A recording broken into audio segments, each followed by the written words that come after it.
il faut tout ba changer. Congolais sont mon okozo kate faut ozo pena fimbo ko betaye. Yango Kabila le père azaka na raison. Oh nani osaliga règle fimbo na libumu. Obia za beta fimbo na ventre. Oui bien ngote. Oh le père. Oh le père azaka beta pena fimbo na libumu. Po matoyi ya batu faut ba yokaka. Ko vanda te oteni ba proprement pour na famille moko boye pour na ba responsable finga ba parents ya baninga pamba kaka boye. Bozani ni ba master. Boye ba ni kutute. Les rois de la forêt, ngano toyebi ke weranson na rocha libaya na députation na kimbanse ke bato ba voter c'est impossible. Donc yango moni ke recours ekotaki et puis cour constitutionnel les a validé donc ba validé les rois de la forêt comme honorable député. Maintenant yebisi bango que les rois de la forêt otika musique pour az orchestre nae wingi musique maison mère eza patrimoine national. Les orchestres ntsaka. Mais les rois de la forêt jamais quoi abandonner Bisso. Voilà, c'est impossible.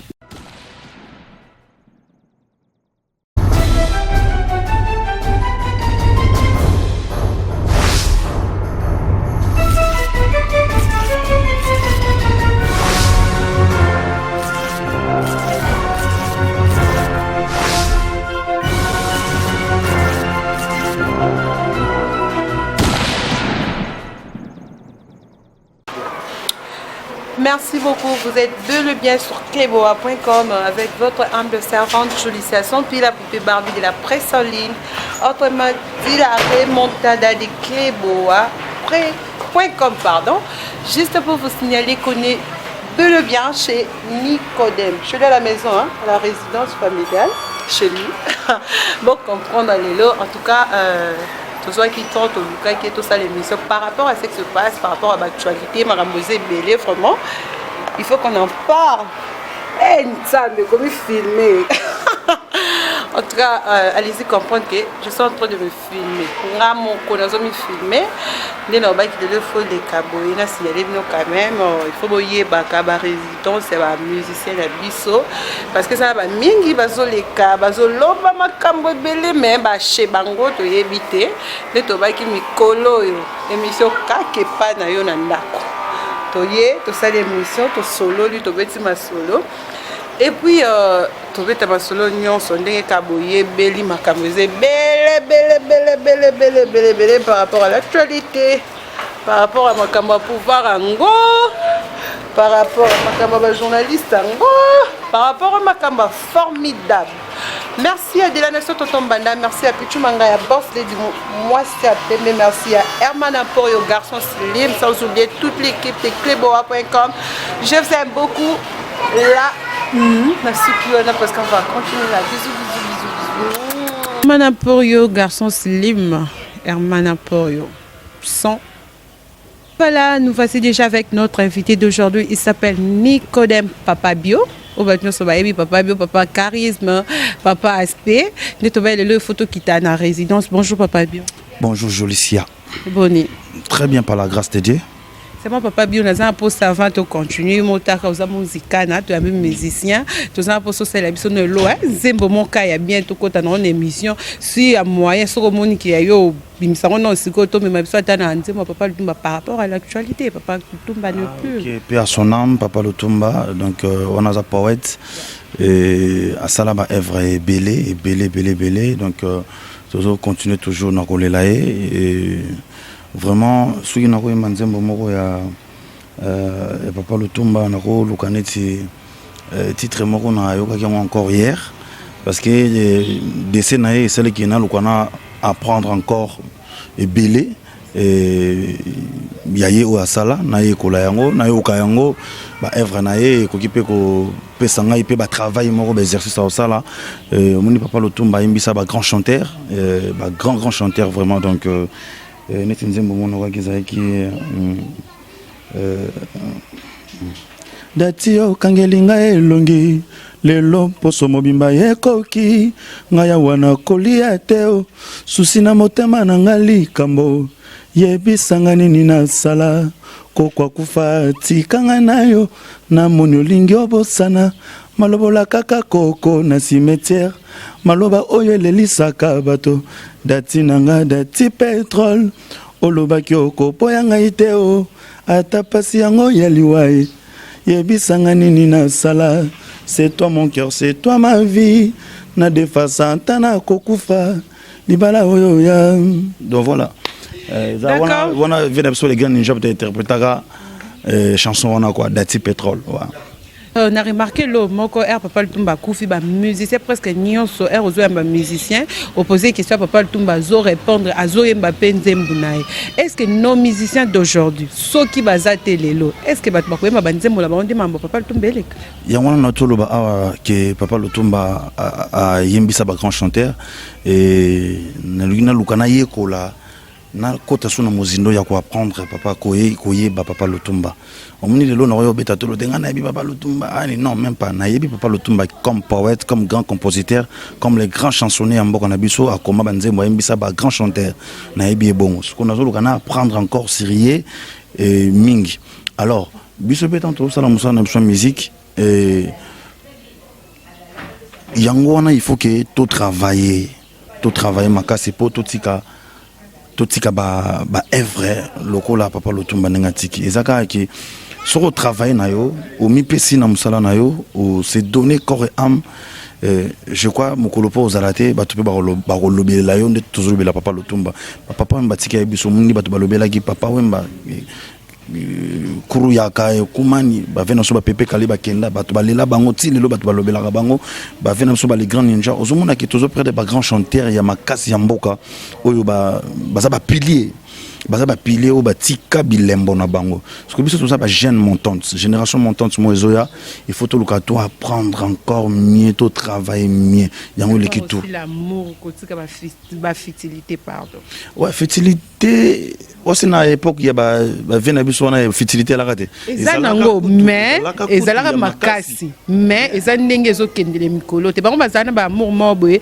et koza bayokana te na monde de la musique là ça se comprend na monde de la musique esenga ka concurrence moboye mais la vie normale okomona ke fête mo ezake pas oyo akei mais na oya biso ya lelo eza pa ke na monde de la musique bayokana te na vie normale pe bayokana. Bon, ça dépend ya batu ya comportement ya batu mususu ndezo kende laka parce que ngana zo mona ke être humain à cause la jamais la jalousie mo envers moninga nae toi to ke na ninga ya cause la kibomoto musala ekoki jamais kosala ke ozala rancunier na batu oui concurrence loyale na ninga travail c'est très important parce que ngana rolinga te na za l'échec et puis voyez ba ke na musique ndezala boy ko bibeta batolo komila kisa eza vraiment bien té bébé Morgan a ganga fort la PC mbote on comprendre que tozala ndaku si on a baza ba elefanto ya grand prêtre mère Zaina Nicole Mvoma donc la PC yeba mbote place azali donc parlant na rolo banini querelle jalousie wana oyo sala ki ba musicien bazala na ba mésentente il faut souka kana musala ceux qui ont une vie sociale, une vie sociale, la société bien te malamte.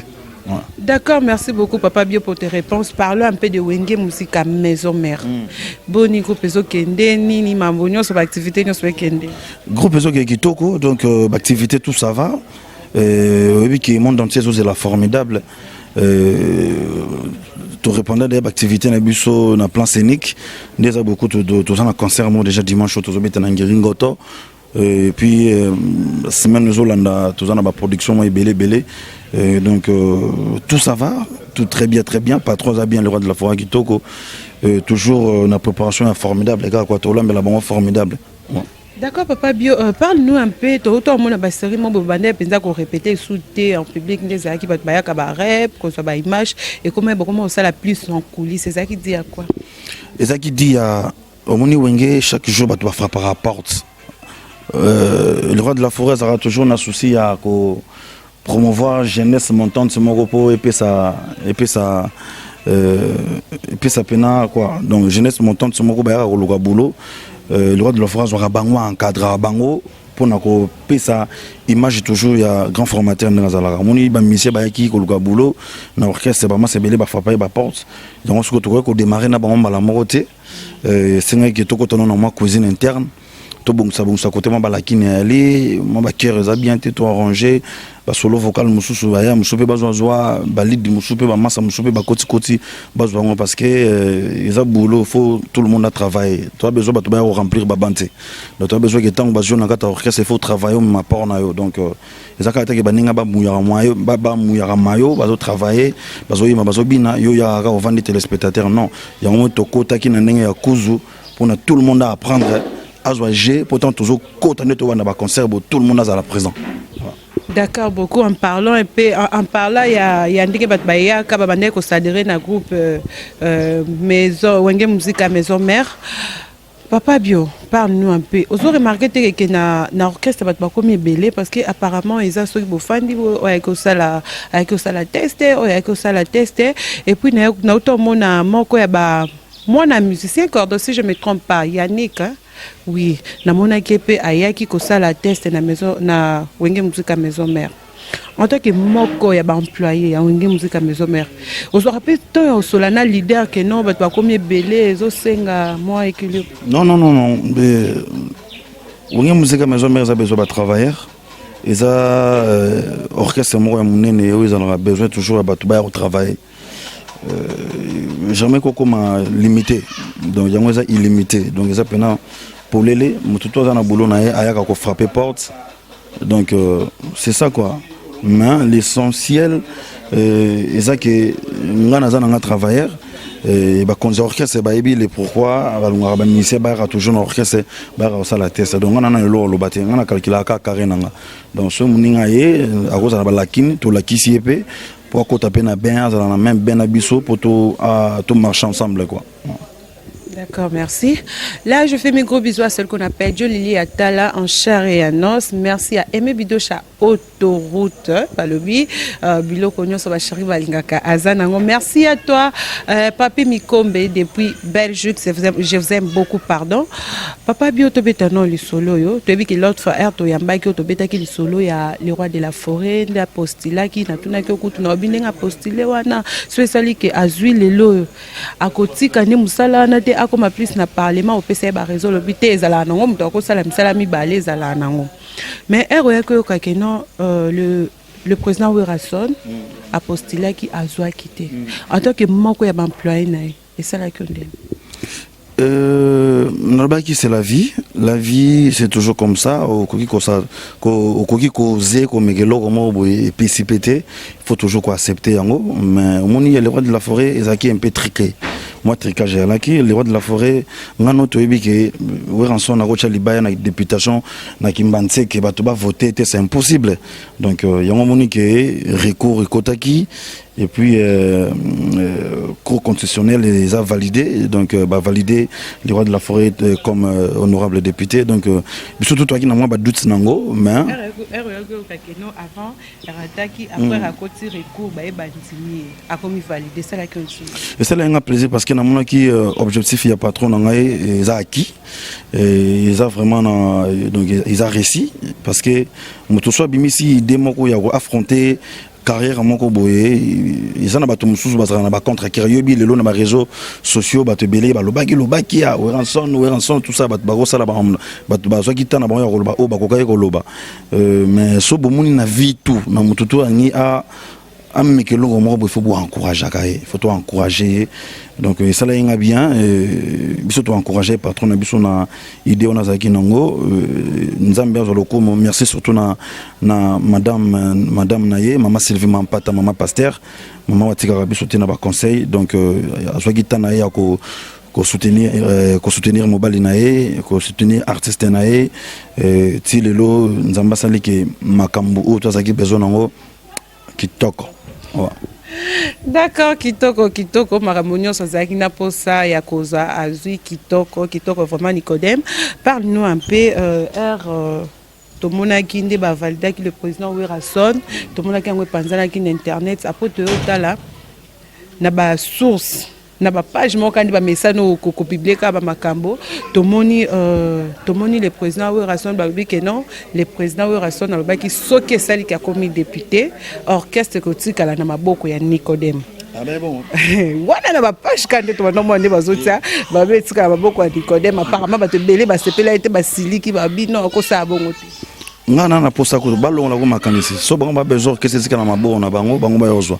Maintenant yebisi bango que les rois de la forêt otika musique pour az orchestre nae wingi musique à maison mère eza patrimoine national. Eza orchestre ntsaka te azongo tira la Nicodème. Nicodème a apporté un plus à un moment où ils ont un bateau, babanda na wenge musique à maison mère, bah apporter un plus dans bango belé. Moi je suis pas un envieur, je n'envie pas d'envier.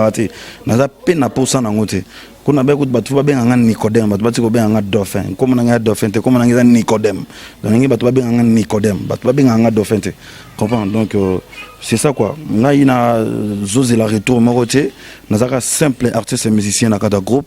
Nous avons travaillé, nous avons respecté mon patron dans la Liganga, nous avons respecté Norma Moussala, c'est tout. Mais les rois de la forêt jamais quoi abandonner Bisso. Voilà, c'est impossible. Non, en fait, à occuper, bien sûr, à quoi abandonner Pébinoté. Nandingo ucholo belo mo bolobi que non orchestre ni zana batumsuso ba bandango kala, oyo bazala wana do yo poza no enviarte, ba bongo ba bic rouge. Donc oui, ndingo lobby. Obiozala nango bongo te. Ce qu'on souhaite c'est que lelo yé moko se décider. Ce qu'on se décider le but était au sala ngo bongo parce que so peto bitota na maison mère na minito ce qui peut mutu ba bibatike l'orchestre na ndenga normalité za yo parce que toi au moins tu chantes. So to bito ke na ndenga lo bikezana batu ba bandakala oui ba papi kakol ba bandakala mais asala mambo mususu mais na kotika makambo ko yembe kozala yo mais ce que le roi de la forêt le bike yo ndo kotika la no koboya pouvoir baboya ngote so ba pesio likabo ba pesio ki bokonzi so mona mutasana refi bandi maranano après to chekango comprendre bandi maranano après to chekango donc babara toute autorité vient dédier ceux qui nous ambassent ça là qui à celle qui pouvoir mo le roi de la forêt à penser à kanisi bongo na makanisi nae qui a ça longo bongo gloire à déterminer na au refusant ngote mais yo yebikaka voilà. D'accord. Au moni cordon makambo l'essentiel les ailes quand on peut ton masos ko to na formidable parce que ça bat belé na poto ba bengi joli sialu que la biso Nicodème tout nanan formidable parce que tout le monde a le président Wirason chapeau formidable polo formidable mais tisiko c'est la formidable et bimaté pourquoi t'es formidable to fidèle ba boulot tout ba boulot tskalika miki kaka donc d'ici là on a bango disque na bango formidable majorité ba boulot c'est salami avant hier toi qui na tournage à clip à Café Rome nga kutobi que c'est na tournage aux États-Unis donc na tournage déjà aux États-Unis ah c'est quelque justement ba tableau miki d'ici là donc ba formidable. Et tout ça, les bons boulot, qualité, il y a grande qualité, avec beaucoup d'expérience et beaucoup de patience surtout. Tochi amour, mon akatsona, tout le temps, formidable, vraiment, c'est là. C'est bon, mais il y a une personne qui m'a demandé en Europe, est-ce que le biso ko yambi Nicodème, est-ce que Moïse a aimé la biso nzemoni a yemba ka jour to salaka mission de bozo to salaka, o ezala kati formidable. Na pesi na nombote na PDG Caleb Lola ONG Mokano donc motema ya mama Belbiche Ndona et puis na balifant tout Nicolor Kacha Hiro le King et puis na pesi ça ka ya parler donc mère ba petit et Sikazali donc Avula yekomi ko ina likolo mama wo chérie komi na inote mama wo bakaki komi ko pasola ntima papier les rois et mwana mère monani na noté donc non c'est là on va prochainement pour moi ya moi makasi ko. D'accord, comprenez moi eza makasi to comme la souka émission na biso bon comprendre que papa bio am tout moi maîtriser moité. Yé maîtrise les amalili square vraiment to fan c'est bon pour ça baka Herman et kokité mais c'est bon to ko aider to comme qui na souka émission na biso mais papa bio avant to clôturer makambo nyonso na za pour ça to souka na émission na question souka aimons pour pas tuer les filles parce que tu as vu que vous a parmi ba employés à maison mère est-ce que yo ça la émission va nous tourner pas tuer RFI un mot pour Nicodème. Non, la salle à côté. En fait, je dis ça par rapport à quoi? Par rapport à ma caméra, comme il est tout le monde va paranaï. Il faut battre tout bazon à monde. Je lis à tout ça l'émission. Le beau qui n'a pas cordon, on a commis au Nicodème a fini junior au Guinane. Tu vois? Bah ma cambona, ils ont si ça va confiance à ma belé. Oko benga tous les émissions bon na zapper na ngai parce que bo pesa ba tu valeur hein. UMB Nicodème comment maman Nicodème il faut que maman mutu mususu bo battre l'émission. Les enfants c'était ce que Nicodème a important c'était pourquoi ko Nicodème bosser l'émission.